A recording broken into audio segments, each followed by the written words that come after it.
Hey everybody, it is November 2023 and it is time for yet another video here on Hail State Debate. This time we have got the November-December Lincoln-Douglas topic, which is resolved. The United States ought to prohibit the extraction of fossil fuels from federal public lands and waters.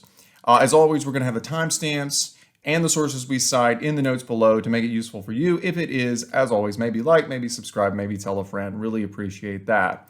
Let me start by offering a quick apology for this video running late and tell you a little bit about why that's happening.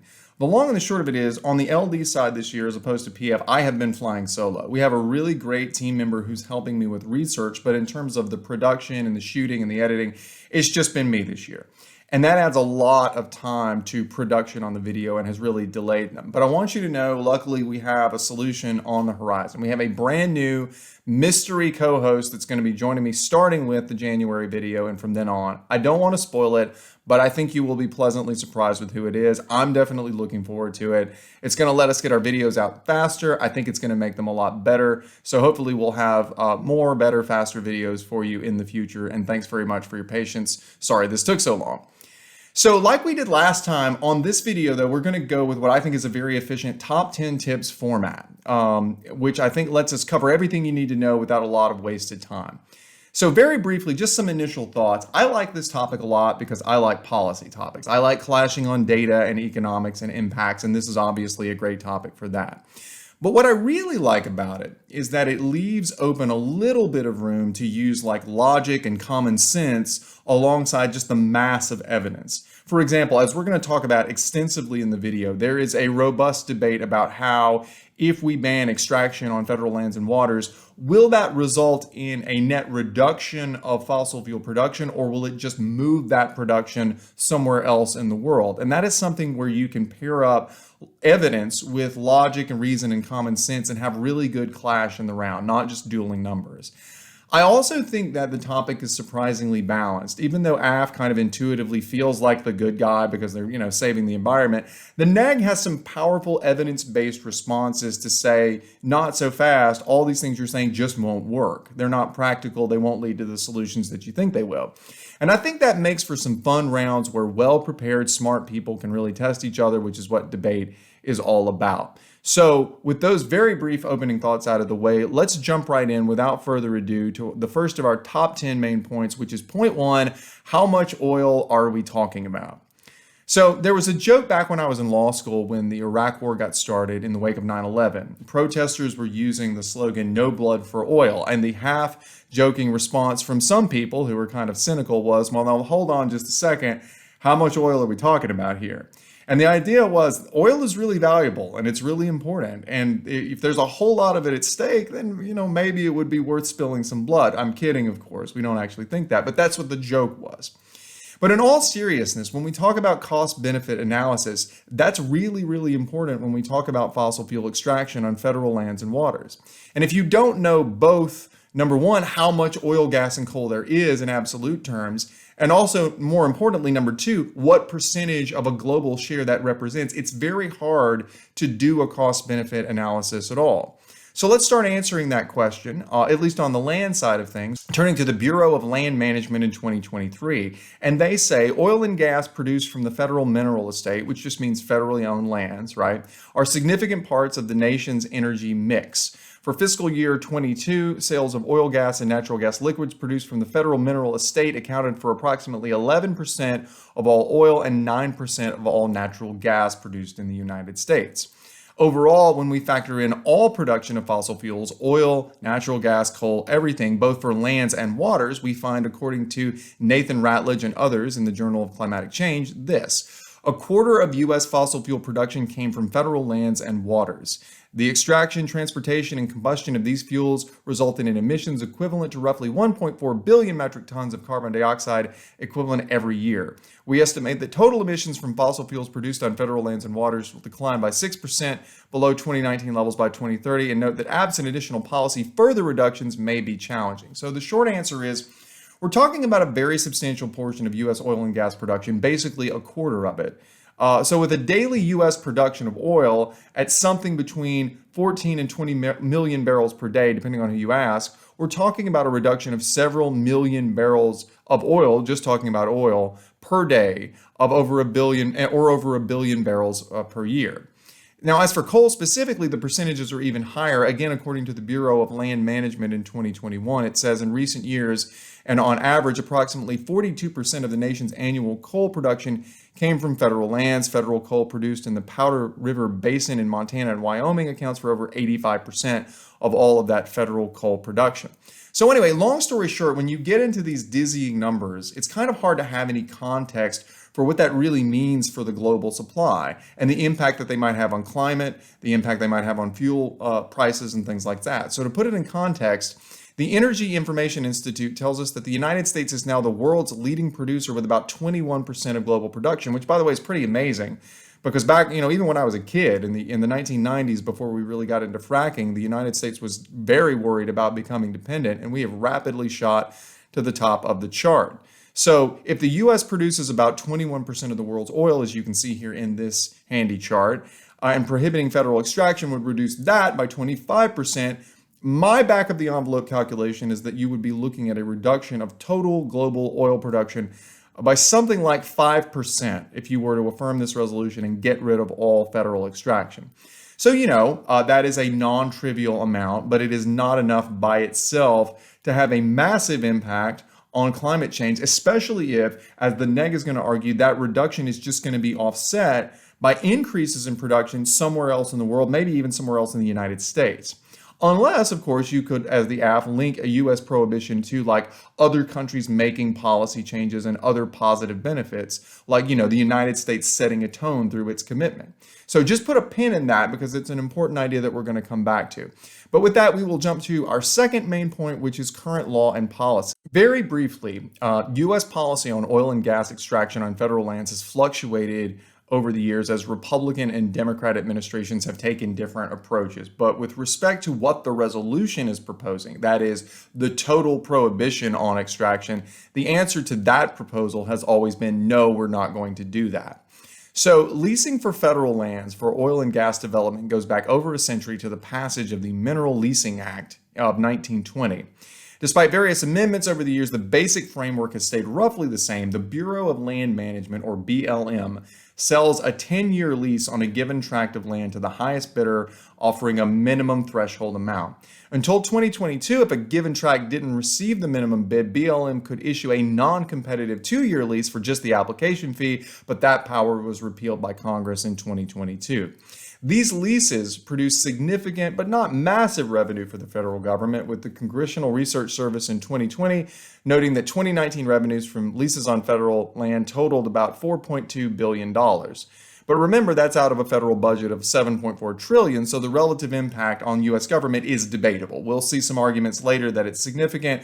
There are some arguments that it's not. If you want some background on how the leasing process works, we will link to some solid sources from the Bureau of Land Management and others in the notes below. Just remember that the rules have been very much in flux. For example, the removal of non-competitive leases in 2022. So just be sure that any sources you have about the leasing process, if you really want to delve into that, make sure they're current and up to date. Anyway, during the 2020 presidential campaign, Joe Biden made what was seen as a pretty radical promise to end drilling on federal lands and waters. And indeed, in his first week in office in 2021, President Biden signed a series of executive orders dealing with climate change, one of which suspended new oil and gas leases on federal lands and waters and initiated a review of the existing leases. Now, of course, this wasn't quite what the resolution proposes. It wasn't a prohibition on all extraction like what we have here, but it was a moratorium on new leases, which many thought would be the first step toward the gradual elimination of oil and gas leases and extraction. But alas, if you are an environment fan, it was not to be.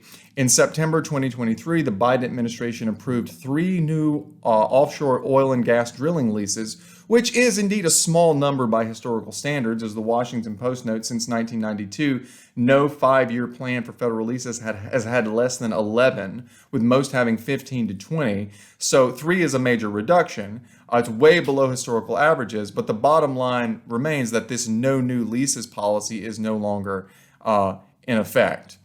So why did the administration make this shift?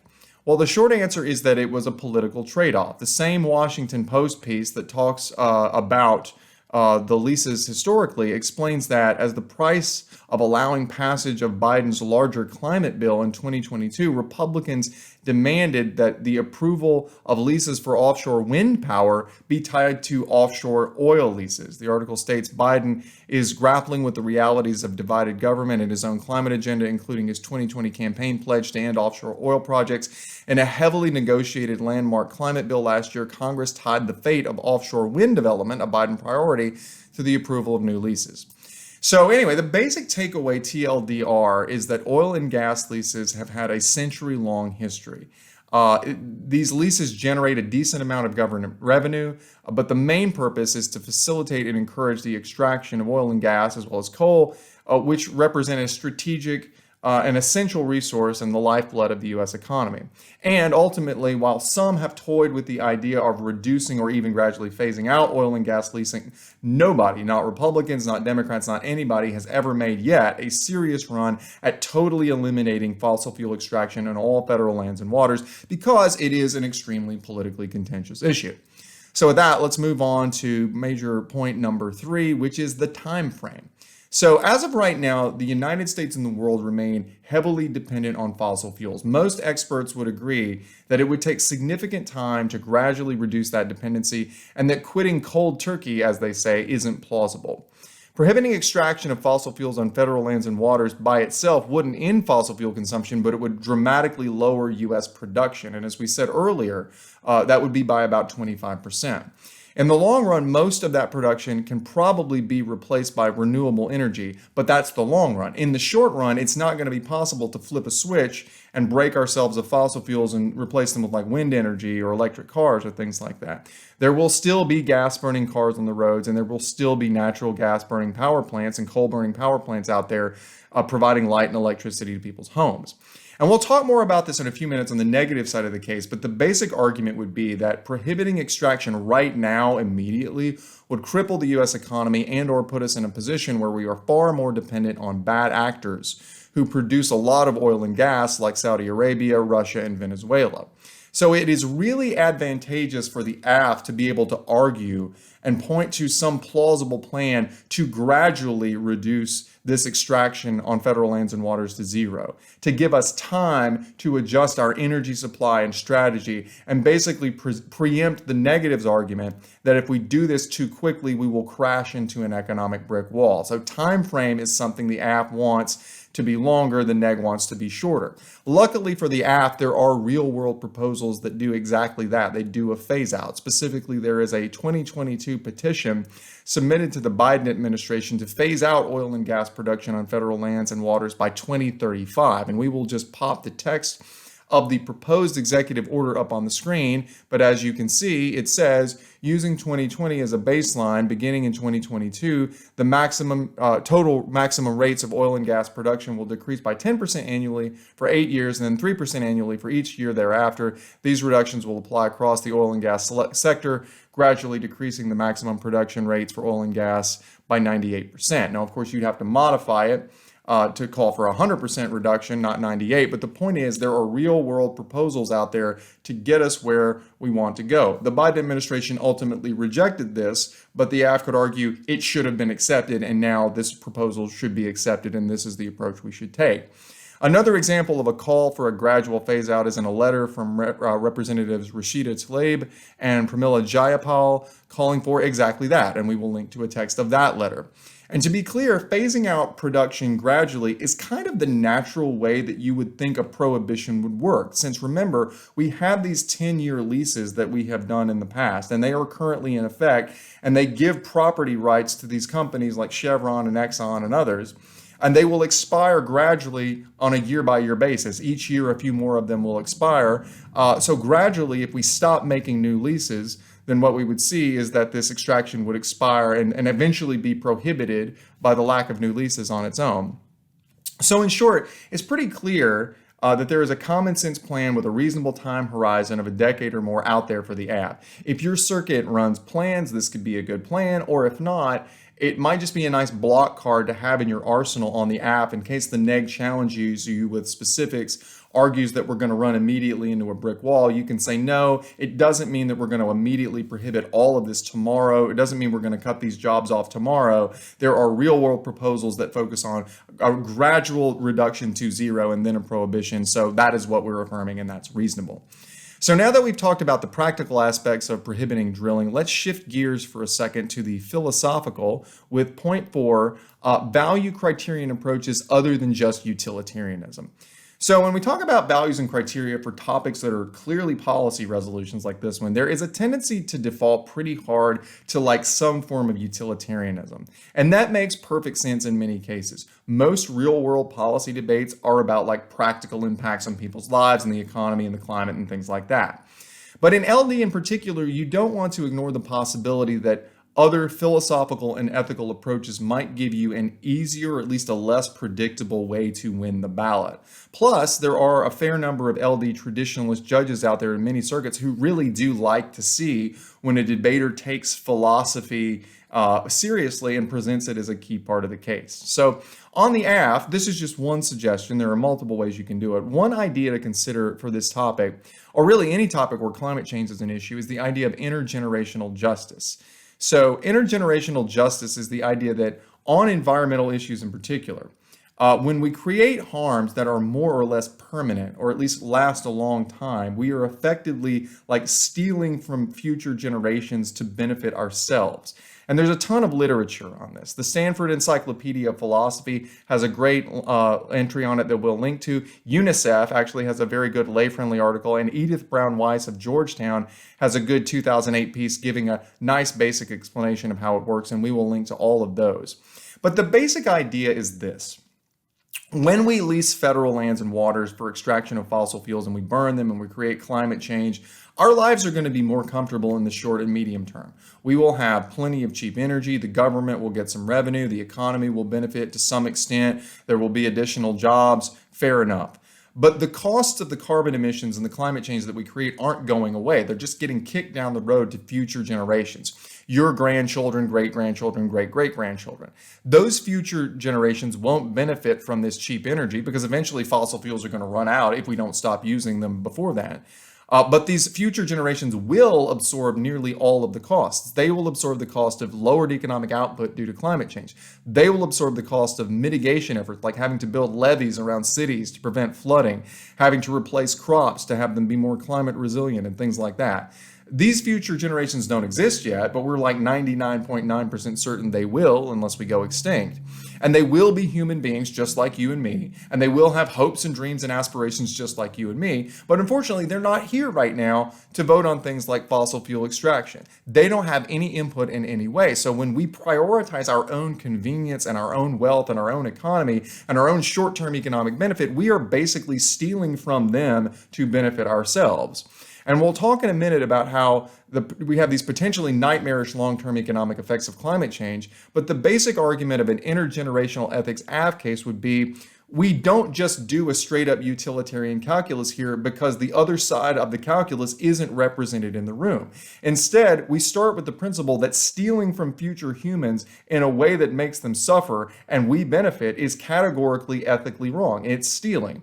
So, for example, the negs arguments about economic cost, we would say, don't really matter that much because those economic benefits were never really legitimately ours to begin with. They were something we basically should have been holding in trust for future humans, at least most of them. And when we exploit them to lower our energy bills by a few percentage points, that is intrinsically wrong. And I think this is a nice approach for the app because you can still use all the arguments you would use in a straight-up utilitarian case because you're definitely proving like how much oil and gas extraction is going to hurt people due to climate change. But you also have this philosophical backup that says, look, I don't have to win a straight up a cost benefit fight with the neg. If I show you that there are major costs to future generations, that should be game, set, match because it's just ethically wrong.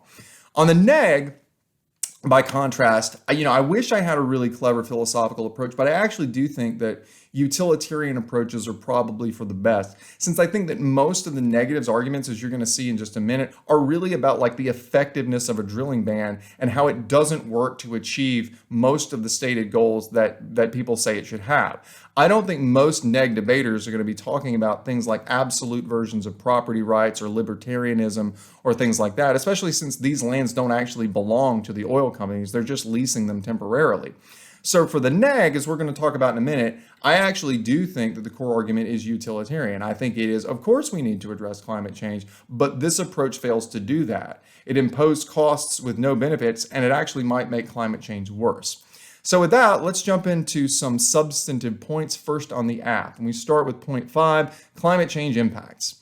So it's pretty clear that, as with any topic about fossil fuels or energy generally, the major impacts on this resolution are going to be about climate change. And there are tons of studies and cards out there in every form of debate, policy, PF, LD, you name it, about all of these impacts. They're everywhere. We use them all the time. So in the interest of efficiency, I'm not going to spend a bunch of time reinventing the wheel and reading climate change is terrible evidence, because you've almost certainly seen it before or can easily find it. To give you just briefly a flavor for the general scale of climate change impacts, we'll look at just a few examples and discuss how to use them. So, for example, the World Health Organization in October 2023 has a fact sheet on climate change. It says between 2030 and 2050, climate change is expected to cause approximately 250,000 additional deaths per year from undernutrition, malaria, diarrhea, and heat stress alone. It says that direct damage costs to health are estimated to be between $2 and $4 billion a year by 2030. And it says that in areas with weak health infrastructure, mostly in developing countries, these will be the least able to cope without assistance and response. So that's where you will see most of the costs and most of the deaths. If you're on the app and you're looking to push the envelope even farther in terms of extreme impacts, you have examples like, for example, this one, Impact Lab in 2018 estimated 1.5 million additional deaths due to climate change per year, even after mitigation by the year 2100. And Columbia's Earth Institute has estimated up to $520 billion in lost U.S. GDP due to climate change over the long term. And like we said, you can very easily find many, many other potential impacts on lives lost, health problems, food insecurity, economic harms, and so on. You can literally take your pick on these things. If I had to give you one tip on deploying these impacts as the app in the round, it might be to highlight that the worst consequences tend to fall on the poorest people who basically have no impact on U.S. policy. So, for example, the WHO article we just mentioned talks about how developing countries are going to see most of the death and suffering from climate change because their infrastructure doesn't let them easily respond to things like malnutrition, malaria, and so on. So while I hate to sound like a cynical debate coach talking about this level of real human suffering, it may be worth considering a Rawlsian distributive justice type angle where you argue that any benefits to the economy of this already rich, already secure country in the United States pale in comparison to the harms that are going to be felt from climate change by people in the developing world who reap really none of the benefits of cheaper energy in the United States, but all of the consequences of our excess consumption. This is a very literal example of what economists call a negative externality. A negative externality is the idea like a company dumping toxic wastes in the river. The acting party reaps all the benefits, so the company gets cheap waste disposal, but it sends the costs, figuratively, maybe literally, down the river to other people who absorb them. Distributive justice and many other theories of morality will say that that is inherently wrong because we, as the wealthy United States, get this boon to our economy while pushing the effects of climate change down the river to other people who have no influence. The real question, though, is whether a prohibition on extraction in the United States and on federal land specifically will do much, if anything, to solve or mitigate climate change. And there's some pretty solid evidence on that, thankfully. So first, we have this piece from Peter Erickson and Michael Lazarus in 2018. And what it says, they describe their study and they explain, here we examine the emissions implication of a supply constraining measure that has rapidly been gaining momentum in the United States, ceasing the issuance of new leases for fossil fuel extraction on federal lands and waters. Such a measure could reduce global carbon dioxide emissions by an estimated 280 million tons annually by 2030, comparable to that of other major climate policies adopted or considered by the Obama administration. So what does a 280-ton reduction in carbon emissions mean in global terms? Well, the study above was translated by the Stockholm Environment Institute in 2018, and what it says is that 280 million tons annually is equivalent to about 5% of U.S. emissions, a reduction that would represent substantial progress toward U.S. and global climate goals. So that actually makes me feel pretty smart, since if you recall just a few minutes ago, I kind of did a back of the envelope calculation from the data that was available, and I estimated that it would be roughly a 5% reduction. So yay me for having mastered like basic arithmetic. Very proud of that. But to put it in even more explicit context, you have this from Carla Russ of the Wilderness Society in 2020.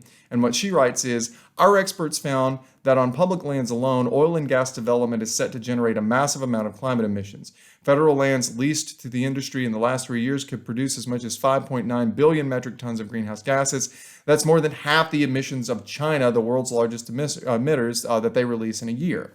So that might be a nice talking point for the app, that prohibiting development on public lands, not waters, just lands, would offset half the carbon that China produces. That's a good talking point for like layperson judges, right? In terms of the direct measurable impact on things like global temperature from removing that precise amount of CO2, it's naturally going to be very hard to predict. I am not a climate scientist, but my guess is it would be very, very difficult to reliably say that like a 5% reduction in CO2 would yield X reduction in temperature. It would yield Y reduction or Y improvement in the economy, Z fewer deaths, things like that. So that's why I think most climate change cases don't focus on the precise benefits of a given policy, but instead argue that like the harms of doing nothing are so great that we have no choice but to make whatever incremental progress we can. We sometimes call this the try or die argument, like in policy and PF, and sometimes we call it that in LD too. In other words, the AF admits, look, there's no single policy out there in the world that we can do, that any single country can do, including prohibiting oil and gas extraction, that will solve climate change or even a large part of it by itself. It's going to take numerous initiatives by numerous countries, a panoply of things to begin solving these harms. But if we don't take individual small and medium-sized steps, there is a 0% chance that the problem ever gets mitigated or ever gets solved. In other words, the harms of unmitigated climate change pose an existential threat to humanity. So if a given policy makes some progress, if it raises the odds of averting that outcome by even a few percentage points, the stakes are so high that a small increase in the probability of solving the problem is worth it. In other words, again, the try or die approach. And that argument can actually be magnified if you can show that the U.S. taking the lead might inspire other countries to follow suit, which is something that we actually can show through some evidence. In our next point, which is point 6, we will see net carbon reduction, not just substitution. So to anticipate one of the most likely neg arguments on this resolution, AF is going to need to be ready to show that cutting U.S. oil and gas production would actually lead to a global reduction in fossil fuel production, as opposed to just moving it somewhere else. We've talked about this before, right? Because if the AF can't do that, it's going to run into a lot of problems. First, it's not going to be able to access its climate change impacts, because the same amount of oil and gas and coal are going to be burned. They're just going to be produced somewhere else. And second, as we talked about earlier, the neg will argue that cutting U.S. production is just going to make the U.S. and other countries more dependent on other producers like Saudi Arabia and Russia, and that this in turn is bad for the entire world because these countries are basically rogue states, and in Russia's case, a major threat to global peace. So this idea that prohibition will reduce global use overall, not just shift production, is really, really key to the AF's case. It's a major focal point of real-world debates on U.S. oil production, so naturally it will be a focal point here too. But luckily, this means there's a lot of literature out there on this issue. So for the app, the single best one-stop shop I found on reduction versus displacement is this piece from Nick Sarinsky and Peter Howard in 2021 called Yes, Curbing U.S. Fossil Fuel Extraction Does Reduce Climate Pollution. And I'm not going to try to read all of it to you because frankly there are so many good cards in here that it would take too long, but we will pop up some key parts on the screen. The basic idea is that this notion of substitution has been tried before in front of like U.S. federal courts in climate change lawsuits, and they have rejected it. And part of the reason they rejected it is that empirical research shows that this substitution effect isn't nearly total. In fact, it's only about 50%, meaning that half of a cut in production by the U.S. would be substituted somewhere else, but the other half would just be a net reduction in global fossil fuel consumption. Even better, Sarinsky and Howard argued that this 50% net reduction that you see from the U.S. cutting supply could go even higher if the U.S. backed it up with other policies like trade policies that favor clean energy. And perhaps even better than that, they cite evidence that when the U.S. demonstrates its commitment on CO2 reduction, there's like a multiplier effect because other countries follow suit. They note, and I quote, "History shows that American policies to reduce climate pollution drive real climate progress by spurring reciprocal foreign emissions reductions. For instance, Obama-era climate policies helped to prompt China's most meaningful climate commitments. And after the Biden administration committed to halve U.S. emissions by 2030, many countries, including Japan, Canada, and Brazil, significantly strengthened their own pledges. A recent study shows that every ton of climate pollution that the United States pledged to reduce has resulted in foreign nations pledging to reduce their emissions by over 6 tons in return. When the United States transitions away from fossil fuels, geopolitical and market adjustments make clean energy more competitive globally." So the basic takeaway here is, and I think it's basically mandatory for every AF to either build into their case or cut block cards saying that prohibition will not be offset by increases elsewhere. I also think you should be using this evidence about the multiplier effect, saying that the good that we do by our own reductions will very likely be magnified elsewhere. But anyway, the logic here is straightforward, and it's basically that the U.S. is such a massive fossil fuel producer, the single largest producer in the world, which is, again, amazing to us old folks. We never thought we'd see that day. That when we cut supply, we're a big enough producer in the market that us cutting supply is going to drive up global prices. And when those prices go up enough, some consumers are going to cut how much oil and gas they use. They're not going to reduce it to zero, we know that, but they're going to look at the price tag and adjust their behavior, bringing their total consumption of fossil fuels down and thus getting us closer to mitigating climate change. So whether you use Sarinsky and Howard or other sources, make sure you're ready on this. So with that, we move to our final AF point, which is point 7, degrowth. So to shift gears a little bit, I mentioned earlier that AF may want to look at a more principle-based or philosophical argument as opposed to just running directly in with utilitarian impacts. We mentioned one earlier with intergenerational ethics as a possible value or criterion, but now let's look at another, which is the idea of degrowth. So degrowth is an economic and philosophical theory that argues that like endless human expansion is both unsustainable and actively harmful, and that the only solution is to reject the idea of economic growth as desirable and replace it with a broader worldview that values minimizing resource consumption and sustainability. So Open Democracy defines it this way. This is from Riccardo Mastini and that group in 2017. Degrowth means primarily the abolition of economic growth as a social objective. This implies a new direction for society, one in which societies will use fewer natural resources and will organize and live differently from today. Ecological economists define degrowth as an equitable downscaling of production and consumption that will reduce society's throughput of energy and raw materials. However, the shift should not only entail a smaller social metabolism, but more importantly, a society with a metabolism that has different structures and serves new function. So the basic argument that degrowth advocates make when it comes to energy and climate are, number one, that there is no way to reconcile rich countries' demand for endless growth and wealth with solving the problem of climate change. You actively have to shrink your economy to solve it. And number two, that poorer developing countries have a legitimate moral demand that rich countries do this, partly because climate change is mainly the fault of rich countries and partly because of concerns about like economic colonialism and exploitation and things like that. This is all summed up really well in an interview with Jason Hickel by the Green European Journal in 2022 called Degrowth is About Global Justice. And here again, it's a great article for the app. There's so much useful stuff in it that we can't really put all of it in the video, at least posted up on the screen, but the basic takeaway starts with this section, which says, who's driving the ecological crisis? It is overwhelmingly the rich countries of the global north. The global north just meaning like rich countries. The United States, Canada, Europe, Israel, Australia, New Zealand, and Japan. These countries are collectively responsible for 92% of excess emissions. They have colonized the atmospheric commons for their own enrichment. Meanwhile, the entirety of the global south, all of Asia, Africa, Latin America, is responsible for only 8%, and that's from just a small number of countries. Most of the global south are still well within their fair share of the safe carbon budget and have therefore contributed nothing to the climate crisis. The same can be said for resource consumption. Rich countries consume on average 28 tons of material stuff per person per year, which is about 4 times over the safe per capita boundary for the planet.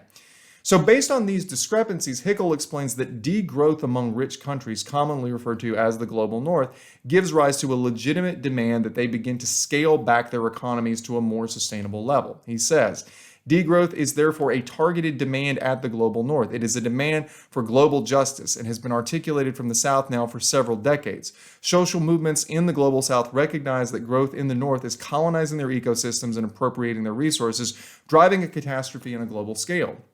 The first is that global climate justice requires richer nations to decarbonize much more quickly than poorer ones. So a global Green New Deal would center this basic principle of climate change. We can reduce resource use in rich nations quite dramatically while still meeting human needs at a high standard by scaling down forms of economic activity that are socially less crucial.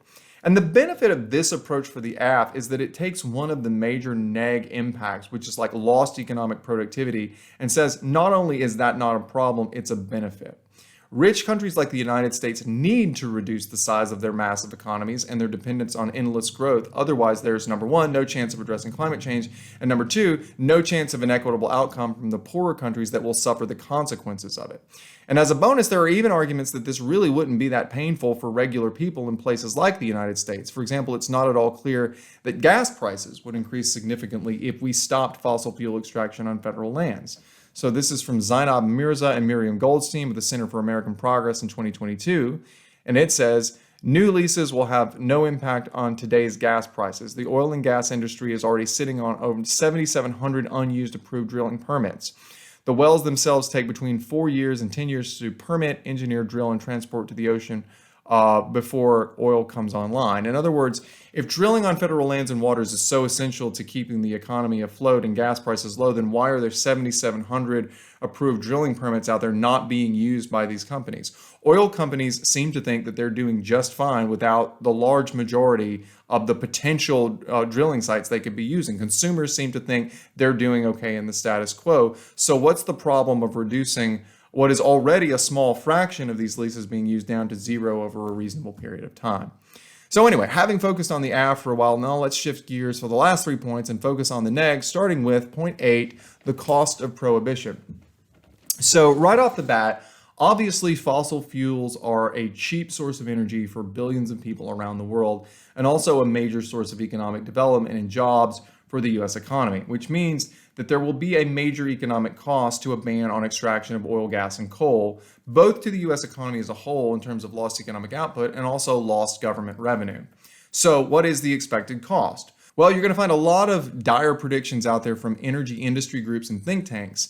And while you can use those, be mindful because a smart neg will be prepared. If you're citing from something like, the North Dakota Petroleum Council, they're going to be ready to attack that as a biased, bought and paid for industry source. One somewhat more defensible estimate comes from Professor Tim Considine of the University of Wyoming in 2020, which says a leasing moratorium reduces Wyoming oil and gas tax revenues nearly $200 million per year during the first 5 years. For onshore federal lands examined in the study, and he did the study, a leasing moratorium reduces oil and gas tax revenues by $1.1 billion per year for the first 5 years. States with onshore federal lands use this income to fund education, healthcare, local governments, and special districts, such as conservation boards. If continued, a lease moratorium could jeopardize funding for these programs. Now, this was from a summary in the article on the University of Wyoming's website. Another summary of Considine's piece by Reuters notes that the nationwide effect of this ban would be even greater. It says, a ban on new oil and gas drilling leases on federal lands would cost 8 Western states $8.1 billion in tax revenue and $34 billion in investment over the next 5 years, according to Considine's study. Now, if you're wondering why I'm citing summaries, it's because, fair warning, it looks like the original article that Considine wrote is no longer posted on the University of Wyoming's website. I'm not sure if that's a matter of them just cycling out content after a while, or maybe some reflection on the accuracy of the work. I don't know. I just mentioned that because there's actually a rebuttal to Considine's piece by Laura Zachary of the Wilderness Society in 2021. So there may be some accuracy questions. We'll post that rebuttal if you want to review it as well. The bottom line, though, is that these numbers on economic cost are very contentious and very politicized, so you want to be sure you can defend the accuracy of whatever sources you're using. Anyway, another fairly defensible piece on the costs comes from Sean Reagan of the Property and Environment Research Center, which is a right-leaning think tank looking at environmental and energy issues, but at least not to my knowledge, like an outright bought and paid for advocacy group for the fossil fuel industry. And what he says is that revenues from energy development on federal land and offshore waters are a major source of federal income, second only to tax revenue. Each year, the money is distributed to states, Native American tribes, and the U.S. Treasury, and is the primary funding source for popular federal and state programs devoted to everything from education and conservation to healthcare and public safety. More than $8 billion of energy revenues were distributed last year for these purposes, primarily from royalty payments and lease sales associated with fossil fuel development. Prior to the pandemic, disbursements were nearly $12 billion. A ban on new leases will cut directly into these funds and the programs they support.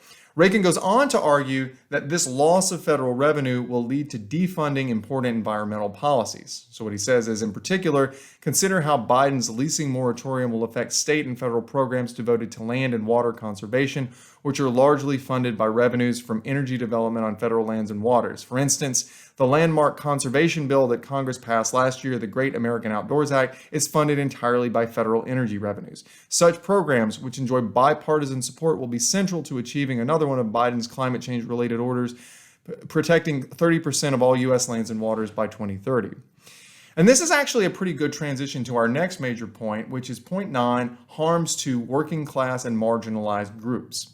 So when we talk about the economic impact of energy policies like an extraction ban, it's very easy to get wrapped up in like purely macroeconomic effects and big raw numbers. To have this impact with judges, though, the one that you want, especially on a topic where you're kind of lining up on the same side as like big fossil fuel companies, which is intuitively a little bit tough when you're on the neg, it is important that you link these economic impacts to regular people, not just like the profits of big corporations or like the GDP of the country as a whole. And there are a lot of ways to do that. You can focus on lost jobs, you can focus on higher energy prices for regular people, or if you're clever, you might even point to historically marginalized groups like Native American tribes who rely on energy production as a big part of their economy. So let's look at some options on how to sort of humanize the negative impacts of a drilling ban. So first, as we said, there's a reasonably strong argument that it will increase unemployment. So this comes to us from the American Petroleum Institute in 2020. And yes, I get it. The American Petroleum Institute is an industry group. It is biased in favor of fossil fuels. You may or may not be using some industry sources in your case. If you do, though, I think you need to be able to argue that like basically all sources in Lincoln-Douglas debate are going to have their biases. Environmental groups are going to have biases against fossil fuels. Academics are going to have their own strong predispositions in one way or another. So if your opponent can point to a flaw in studies methodology or data, and it comes from like the American Petroleum Institute, fine, that's a legitimate criticism. But we can't just dismiss industry sources because they take a strong position one way or another on a major political or economic issue, because every source, every potential source out there on these politicized issues is going to have a bias, and you need to be able to explain that to the judge, that you can't just dismiss them out of hand. So anyway, I'm going to pop up a slide from a presentation prepared by the American Petroleum Institute. And as you can see, it estimated back in 2020 that a ban on federal extraction would yield net losses of up to 436,000 jobs per year through 2030, which of course adds up to millions of jobs lost. And you would explain to a judge that these are typically going to be working class, blue collar, but reasonably good paying jobs working in things like oil fields, gas production facilities, coal mines, and things like that. They are jobs that let non-affluent people put food on the table for their families, have health benefits, and that, especially absent any major climate impact, which is what we're going to talk about in a second, this is a massive loss of employment and it outweighs the benefits. And by the way, these projections on job losses don't just come from industry groups. There are some somewhat more credible statements on them. For example, there's this piece from the Austin American-Statesman in 2021 fact-checking a politician's claim that, quote, Biden's drilling ban on federal leases will kill 120,000 Texas jobs. So the politician in question did slightly overstate what Biden was doing at the time. Biden was not proposing a total ban. But the article, the fact check, concluded that based on data both from the American Petroleum Institute, but also from the National Energy Modeling System created by the U.S. Energy Information Administration that this claim of 120,000 jobs lost in Texas was basically true. It said, quote, otherwise, aside from overstating what Biden was doing at the time, the 120,000 job losses projected by the Institute's analysis is accurate, given that it was based on modeling from the Federal National Energy Modeling System. So this might be a good backup to say, like, look, just because an estimate comes at some point in its development from an energy industry source doesn't mean that the underlying data is wrong. Another way a federal extraction ban would potentially hurt working people, of course, is through increased energy prices. So this chart is from the same API study, and as you can see, it's projecting residential energy costs, that is, costs to families and individuals, not corporations and businesses, as increasing by an average of $1.7 billion per year if we enact a ban, adding up to about $19 billion overall by 2030. To further link increased energy costs to working class people, we should also point out the obvious, which is that gas and other fuel costs make up a much larger percentage of the budget for working class and poor families than they do for wealthier people. So on this, for example, you have Isabel Sawhill with the Brookings Institution in 2012 talking about how higher gas prices hurt less affluent consumers and the economy. And what it says is that every dollar increase holding the number of miles driven constant would cost moderate and lower income households an extra $530 per year. For a family with an annual income of $20,000, this is an additional 2.7% of their total income. Since low and moderate income families spend most of their income on average, in the very short run, they can only choose between spending less on other items and going further into debt. And in addition, as we're trying to humanize these concerns about cost, one more thing, one last interesting point is the specific loss to indigenous tribes. This is from Valerie Volkovici, I think that's how you say it, of Reuters in 2021 in an article called Oil Producing Native American Tribe Seeks Exemption from Biden Drilling Pause. And as you can see here, it says that an oil-producing Native American tribe on Friday asked the U.S. Interior Department for an exemption from the recent temporary suspension of oil and gas leasing, saying that the move would hit its economy and its sovereignty. The Ute Indian tribe and other energy-producing tribes rely on energy development to fund our governments and provide services to our members, Luke Duncan, chairman of the Ute Indian Tribe Business Committee in Utah, said in a letter to the Interior Secretary. The tribe produces about 45,000 barrels of crude oil and about 900 million cubic feet per day of natural gas, according to a document filed with the Bureau of Indian Affairs in 2017. And there are other articles about how Native American tribal groups oppose a federal drilling ban, citing the potentially devastating effect on their economy. These may help to humanize a larger argument about economic impacts, and that they show we're not just talking about massive oil companies like Exxon and Chevron here, but regular people and even historically marginalized groups. They may also help to mitigate AF arguments about environmental impacts on Native groups by letting the negs say, wait a minute, hold on here. We should let these groups speak for themselves. And when they do speak for themselves, many of them are not in favor of the prohibition that this resolution proposes because it would devastate their economy. So we should let them speak for themselves and not presume to speak for them. So anyway, that's a little bit about the economic costs and the practical effects on regular people. Now let's transition to our last point, which I think is kind of obvious and is really, really important, which is point 10, it won't reduce emissions. So briefly, pretty much every neg is going to answer pretty much every AF by arguing that a ban on federal extraction is going to have a small or non-existent or maybe even inverse effect on carbon emissions. This is, in a sense, kind of the core of the real-world debate on this topic. So, for example, just to sum it up in a layperson-friendly publication, you have this from the Washington Times in 2020 from Josh Siegel, quoting an expert. He says, emissions may reduce a little bit, but it's a global oil market. If demand is still there, somebody is going to drill it somewhere else, said Arvind Ravikumar, I believe that's how you say it, assistant professor of energy engineering at Harrisburg University. Unless you fix demand and provide non-fossil fuel options, a ban on drilling is a temporary fix. And as this quote sort of implies, the real reason why you're not going to see much of a change, arguably, in global carbon emissions from a ban like this, as we talked about earlier, is the idea of substitution or displacement. In other words, it's not going to stop the production, it's just going to move it somewhere else. Possibly somewhere else with lower environmental standards, possibly somewhere else that uses oil revenues like a rogue state to do bad things. And while there are responses to this argument, like the one we cited earlier, it's a pretty powerful one for the neg, so we need to understand how it works. A simple explanation comes from Sean Reagan, Cited him earlier from the Property and Environment Research Center in 2021. And what it says is perhaps a ban would be worth it if lease bans were critical to the fight against climate change. But Biden's moratorium will do little to curb carbon emissions. About 22% of U.S. oil production and 12% of natural gas output comes from federal lands and offshore waters. Biden's ban will cause much of that production to simply move elsewhere. In the case of New Mexico, drillers in the Permian Basin, the highly productive oil field that extends into Texas, will move across the border into the Lone Star State where there is little federal land. In other areas, production will shift to other countries with less rigorous environmental standards. Restricting the supply of oil and gas will do little to reduce demand for it domestically or globally. An even more detailed summary of this displacement argument comes from a great piece by Samantha Gross of the Brookings Institution in 2023 called "Reducing U.S. Oil Demand, Not Production, is the Way Forward for the Climate." It says, the United States is not the world's marginal producer of oil, meaning that eliminating a project in the United States will not meaningfully reduce global oil production. Oil is plentiful, fungible, and easy to transport, and other producers can easily step in to meet oil demand if the United States does not. U.S. energy security will also suffer if the United States reduces domestic oil production faster than demand.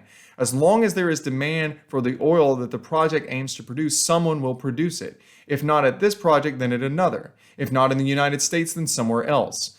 Pushing for reductions in U.S. oil production is like squeezing a balloon. The production will pop out somewhere else. And that's a really good analogy to help your judge understand that getting rid of it here is just going to make it increase in some other place.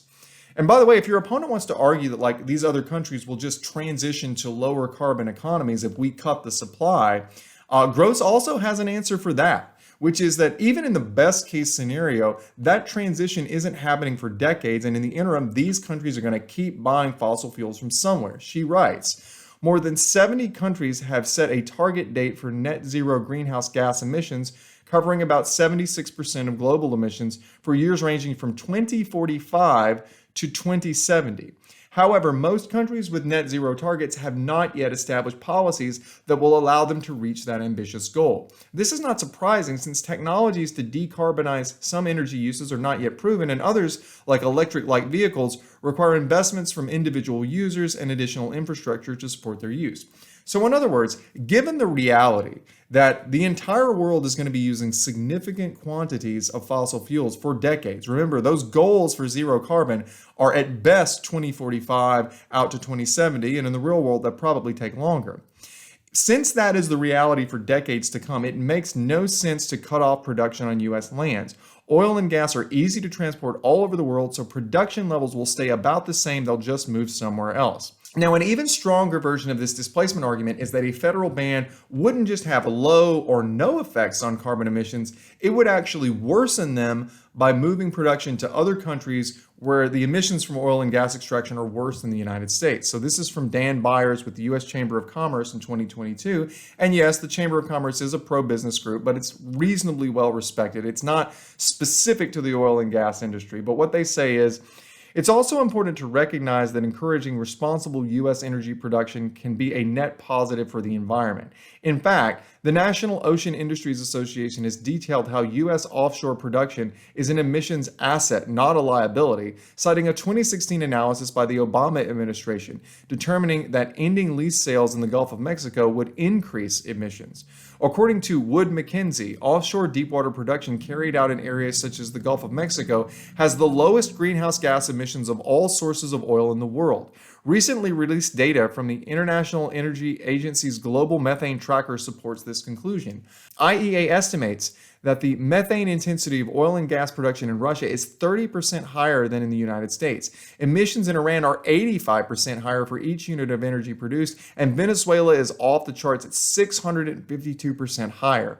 We know that free economies are clean economies, and we should therefore aggressively pursue low-carbon alternatives that wean U.S. dependence on fossil fuels while also recognizing the climate and security benefits of relatively low greenhouse gas energy production here on U.S. soil. In short, fossil fuels are a reality, and they're going to be a reality on a time horizon of several decades at absolute minimum. It is not a question of whether they get produced, Judge, you will say, but who produces them. Production on federal lands is cleaner than production elsewhere, so an extraction ban results in net increases in carbon emissions, not net decreases. Another advantage of a strong substitution argument like this is that it not only mitigates or turns climate impacts on the app, but you can also link to some pretty solid impacts on U.S. energy security, national security, or even global security, because the argument goes, you're basically handing market power over to bad actors like Russia, Saudi Arabia, and Venezuela. Now, to get this video wrapped up on time, we're not going to list all the evidence that Russia and others use their oil revenues to fuel their bad actions around the world. There's plenty of that out there. It's easy to find on Google. There's actually some good cards about Russia in the Arctic video we did just a couple of months ago for PF. But the bottom line is it's really hard to envision a top-tier neg case that isn't prepared to argue very aggressively that substitution or displacement at least mitigates and more likely turns all of AF's impacts on climate change, and in addition results in new negative impacts on harming global security and things like that. So with that, we are done. We've done yet another video here on the channel. Thanks again for your patience as we got this one out. Really looking forward to getting back in the studio for the January-February topic with our new, mystery co-host, which I think is going to make things a lot faster, a lot better, and a lot more fun. And at the end of the day, have a great end to the semester, have a great holiday season, and we will see you back here in the new year. So until then, as we always say on this channel, debate is for everybody. So work hard, have fun, and hail safe.